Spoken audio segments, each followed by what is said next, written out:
Hello friends, स्वागत है आपके अपने माँ विद्या क्लासेस यूट्यूब चैनल के एक और वीडियो में। फ्रेंड्स, आज जो है हम लोग बहुत ही शानदार लेसन पढ़ेंगे, इतना शानदार कि आप सोच भी नहीं सकते हैं।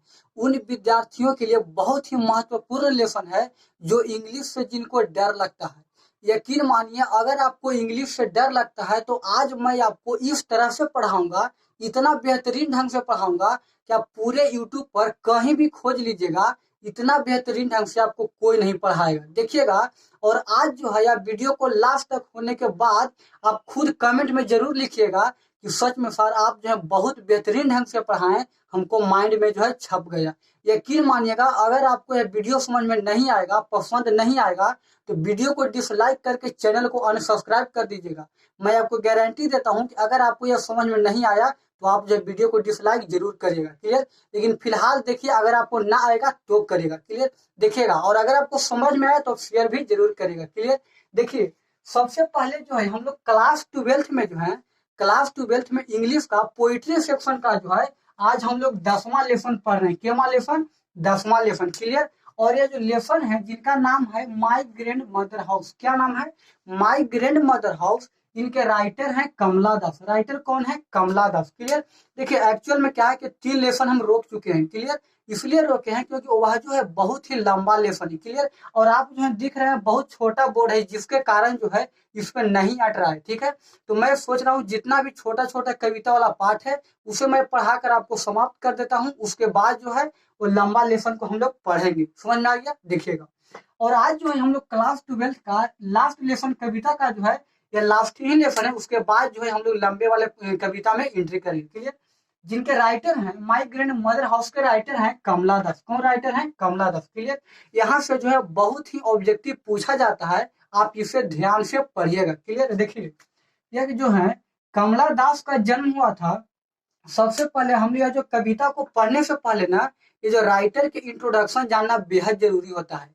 इसलिए क्योंकि यहाँ से जो मोस्टली ऑब्जेक्टिव उनके इंट्रोडक्शन से ही पूछ दिया जाता है। क्लियर? तो चलिए देखते हैं। कमला दास जी का जन्म हुआ था 31 मार्च 1934 को। ध्यान से सुनिएगा, कमला दास जी का जन्म कब हुआ था? तो 31 मार्च 1934 को कमला दास जी के जन्म हुआ था। क्लियर? समझ में आ गया? अब कहिएगा सर जन्म के बारे में तो बता दिए, और उनका निधन कब हुआ ये तो आप बतेबे नहीं किए। तो देखिए, आपका बुक में ना उनका कब निधन हुआ है इनके बारे में जिक्र नहीं किया गया। क्लियर? तो जाहिर सी बात है कि वहां से जो है सिर्फ आपको उनका जन्म कब हुआ है यही आपको याद करने पड़ेगा, और यही जो आपको एग्जाम में आएगा। उनका निधन के बारे में आपको बुक में जिक्र नहीं किया गया है, तो जाहिर सी बात है कि आपको एग्जाम में भी नहीं आएगा। समझ में आ गया? आगे देखिएगा। अब देखिएगा, उनका जन्म 31 मार्च 1934 को हुआ था। क्लियर?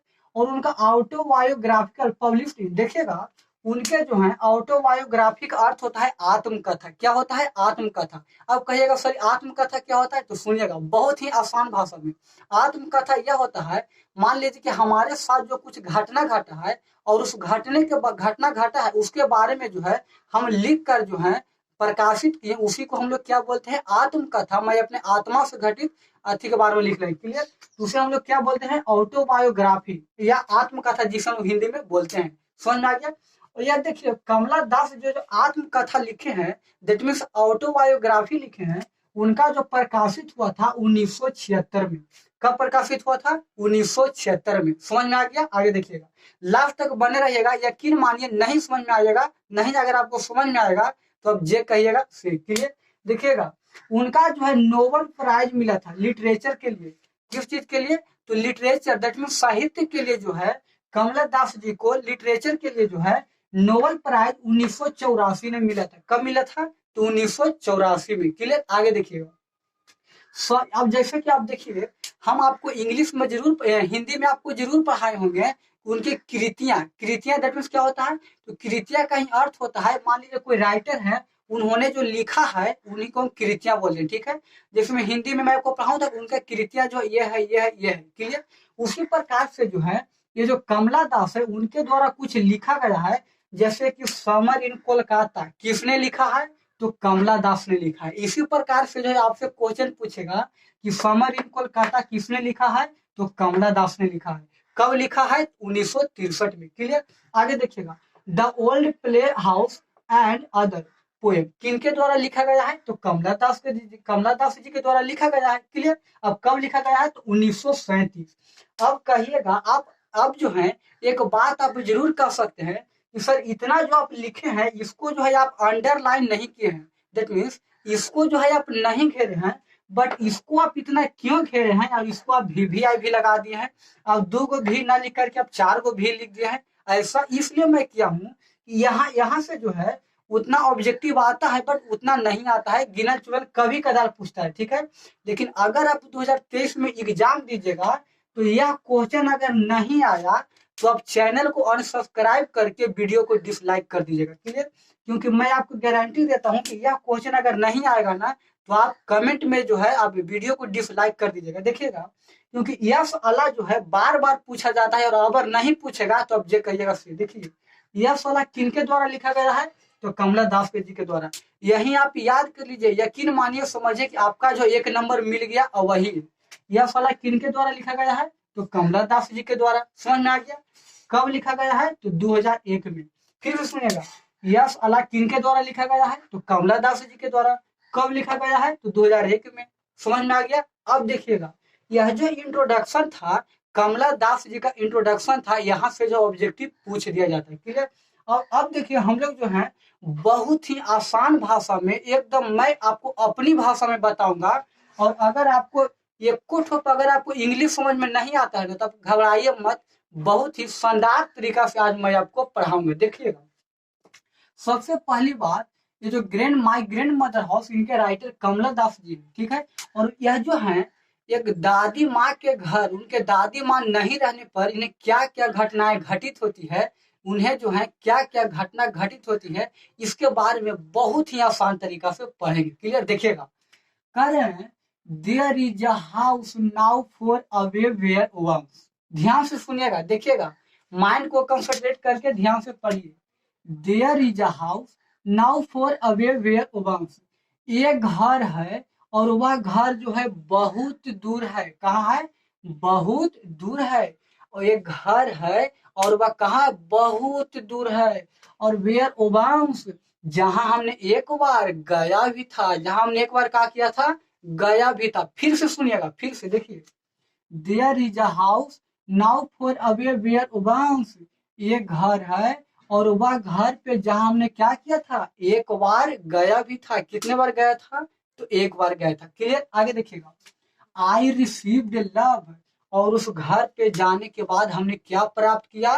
तो मैं अपने दादी माँ से प्यार प्राप्त किया। क्या प्राप्त किया? तो प्यार प्राप्त किया। क्लियर। दैट वुमेन डाई, और वह जो महिला थी, वो मेरे दादी माँ, वो जो महिला थी क्या हो चुकी है? तो डाइड यानी मर चुकी है। कौन बोल रहा है? कौन ऐसा लिखे हैं? तो कमला दास जी ने लिखे हैं। कौन लिखे हैं? कमला दास जी ने लिखे हैं। क्लियर। आगे देखिएगा, फिर से देखिएगा, ये लाइन को मैं फिर से समझा रहा हूँ। देखिए, there is a house now for away where once. ये घर है जहां हमने गया था और वह घर जो है बहुत दूर है। कितना दूर है? बहुत दूर है। I received love that woman died, और वह महिला क्या हो चुकी है? और वह दादी माँ मर चुकी है जहां हमने एक बार प्यार प्राप्त किया था। Next, the house withdraw into silence. देखिएगा, the house withdraw into silence, और हमारे दादी माँ के मरते ही, कौन बोल रहे हैं? कमला दास जो है लिखे हैं, और वह लिखे हैं कि the house withdraw into silence, और हमारे दादी माँ के मरते ही वह घर क्या हो चुका है? साइलेंस, यानी उस घर पे जो है सन्नाटा छा गया है। वह घर जो है दिखने में उदास की तरह लगता है। ऐसा कौन बोल रहे हैं? कौन लिखे हैं? तो कमला दास जी के द्वारा लिखा गया है। समझ में आ गया? आगे देखिएगा, स्नेक्स मूव्ड एमंग बुक। देखिएगा, स्नेक्स मूव्ड एमंग बुक, और हमारे दादी माँ जब जीवित थी, सुनिएगा फिर से, the house withdraw into silence, snake moved among book, और हमारे दादी माँ को मरते ही उस घर पे क्या हो गया? सन्नाटा सा छा गया, उदासी छा गया। A snake moved among book। और वह जो हमारे दादी माँ किताबें पढ़ती थी, जब वह दादी माँ जो जीवित थी और वह किताब पढ़ती थी, वह किताब को पढ़ने वाला कोई नहीं है क्योंकि दादी माँ तो अब मर चुकी है। तो वह बहुत सारी किताबों पर क्या घूम रहे हैं, तो सांप घूम रहे हैं। देखिएगा वह किताबों पर क्या घूम रहे हैं, तो सांप घूम रहे हैं। Next, I was then too young to read. देखिएगा I was then too young to read, I was then too young. और उस समय मैं क्या था, छोटा था। उस समय मैं छोटा था इसलिए मैं वह बुक को नहीं पढ़ पाता था। ऐसा कौन बोल रहे हैं, कमला दास। देखिएगा आगे, and my blood turn cool like the moon. और हमारे दादी माँ के मरने के खबर सुनते ही, हमारे नहीं, यहाँ पे जो है कमला दास जी लिख चुके हैं और बताते हैं, क्या बताते हैं, and my blood turn cool like the moon. और हमारे दादी माँ को मृत्यु के खबर सुनते ही हमारा जो ब्लड है, हमारा जो रक्त है, हमारा जो खून है, हमारा जो लहू है, वह चांद की तरह, किसके तरह, मून, दैट मीन्स चांद की तरह क्या हो चुका है, तो ठंडा हो चुका है। क्या हो चुका है, ठंडा हो चुका है। ऐसा कौन लिख रहे हैं, कमला दास बोल रहे हैं। Clear. How often I think of going. ध्यान से सुनिएगा, देखिए इधर, how often I think of going. How often मतलब कई बार, हाउ ऑफ्टन मतलब कई बार, how often I think of going, कई बार मैंने वहां जाने को सोचा, कई बार मैंने जाने को भी सोचा। There to pair trout blend is eyes of window और just listen to the frozen hair. और मैं वहां जाने को भी सोचा, लेकिन उनके जो विंडोज मतलब क्या होता है, खिड़कियां, विंडोज मतलब क्या होता है, तो खिड़कियां।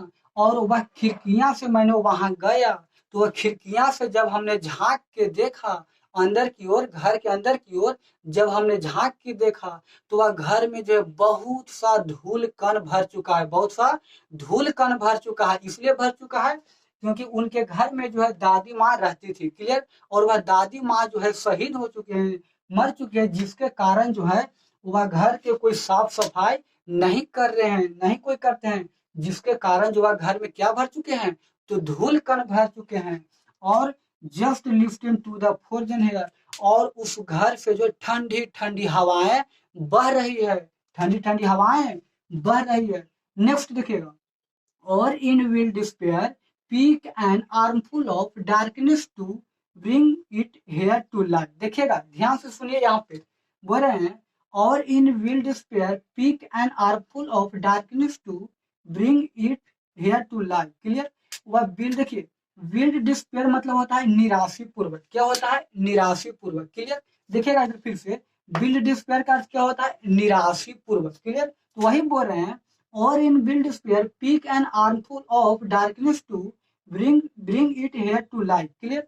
और हमें तो ऐसा लगता है, हमें मतलब हमें नहीं लगता है, यहाँ पे कमला दास जी बोल रहे हैं कि हमें तो ऐसा लगता है निराशी पूर्वक। जब देखिए यह जो है कमला दास जब छोटी थी तब यह लिखी थी। क्लियर। और देखिए, और वह कमला दास जो है अपने ससुराल चली गई है, शादी विवाह होने के बाद वह ससुराल चली गई है। और वह मृत्यु के खबर सुनते ही कमला दास जो है अपने दादी माँ के यहाँ आई, जहाँ जो है उनको पाल पोस कर बड़ा किया गया था। तो वहां जाते ही जो है वह देखें कि घर में जो है बहुत ही धूल कण भर चुके हैं और वहां से ठंडी ठंडी हवाएं आ रही है। तो वह जो है निराश होकर, उदासी पूर्वक निराश होकर जो है वह ऐसा सोची कि हमारे दादी माँ के घर में जितने भी अंधकार हैं, डार्कनेस मतलब क्या होता है, हाँ वही, तो हमारे दादी माँ के घर में जितने भी अंधकार हैं सबको मैं अपने बाहों में भर कर, ऐसे कोई पकड़ लेगा अंधकार के, नहीं पकड़ेगा। बस ऐसा जो है थिंकिंग कर रहे हैं, ऐसा वह सोच रहे हैं कमला दास कि मेरे दादी माँ के घर में जितना भी अंधकार है सबको मैं अपने बाहों में भर कर हेयर टू लाई, मैं कहाँ ले आऊं, जहां मैं रहता हूँ, यानी मैं कहाँ रहता हूँ, तो ससुराल में रहता हूँ। वही बोल रहे हैं, और in will despair pick an armful of darkness to bring it here to light. मेरे दादी माँ के घर में जितने भी अंधकार हैं सबको मैं अपने बाहों में भर कर, बाहों में लपेट कर मैं कहाँ ले आऊं, जहां मैं रहता हूँ। तो वह कमला दास कहाँ रहती थी, तो ससुराल में रहती थी। नेक्स्ट, बिहाइंड माई बेडरूम देखिएगा, behind my bedroom door like a brooding dog. Clear. देखिए, जब इतना होने के बाद जो है, इतना होने के बाद कमला दास जो है, जब भी वह खिड़की से झांक कर देखती है तो बेडरूम के, देखिएगा, जब भी वह खिड़की से जो है पीछे से झांक कर देखती है तो उनका जो बेडरूम था यानी बिछावन था, बिछावन पर क्या उन्हें दिखा? तो एक कुत्ता दिखा। क्या दिखा? एक कुत्ता दिखा। झांक कर देखने के बाद उन्हें क्या दिखा? एक कुत्ता दिखा। क्लियर। क्योंकि वहां पे तो कोई रहते नहीं है, तो वहां पे उनके बुक पर क्या घूम रहे थे? तो उनके बुक पर जो है सांप घूम रहे थे और उनके बिछावन पे कुत्ता था। आगे देखिएगा, यू कैन नॉट बिलीव, तुम विश्वास कर सकते हो, ऐसा कौन बोल रहे हैं? कमला दास बोल रहे हैं। यू कैन नॉट बिलीव, तुम विश्वास कर सकते हो, darling can you that I lived in such a house, तुम विश्वास कर सकते हो डार्लिंग। देखिए, डार्लिंग मतलब होता है प्रिय। क्लियर। आप प्रेमी या प्रेमिका वाला डार्लिंग मत समझ जाइएगा, आप नजरिया बदलिए, सब बदल जाएगा। Can you that I lived in such a house. ठीक है, तुम विश्वास कर सकते हो, हमने ऐसे घर में क्या किया, हमने ऐसे घर में अपना जीवन यापन यापन किया और हमें गर्व होती है, और ऐसे घर में हमने प्यार प्राप्त किया। ऐसा कौन बोल रहे हैं? कमला दास जी बोल रहे हैं। समझ में आ गया?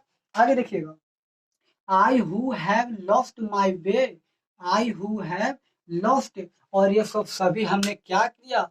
खो दिया है। ये सब हमने खो दिया है, भूल चुका है। My my way and be now a stranger doers to wrap love, और मैं ये सब खो दिया, और मैं लोगों को दरवाजे दरवाजे जाकर, देखिए, मैं लोगों को दरवाजे दरवाजे जाकर मैं प्यार के भीख मांगता हूँ, प्यार के भीख मांगता हूँ, क्योंकि ऐसा प्यार जो है कोई नहीं दे रहा है जितना कि हमें दादी माँ ने दिया करती थी। Art last and a small change, और इस छोटी सी घटना ने हमें क्या किया? पूरा जिंदगी को ही बदल के धर दिया। आई होप आप इसे समझ गए होंगे, और हमें आशा ही नहीं बल्कि पूर्ण विश्वास है कि आपको जो है समझ में आ गया होगा। क्लियर। तो समझ में आया होगा, तो मैं आपको पहले ही बताया हूँ कि अगर आपको समझ में आएगा तो वीडियो को लाइक करके वीडियो को जरूर शेयर करिएगा दोस्तों के पास। क्लियर। तो चलिए, आपको समझ में आ गया होगा तो वीडियो को शेयर करिए। मिलते हैं नेक्स्ट वीडियो में। जय हिंद।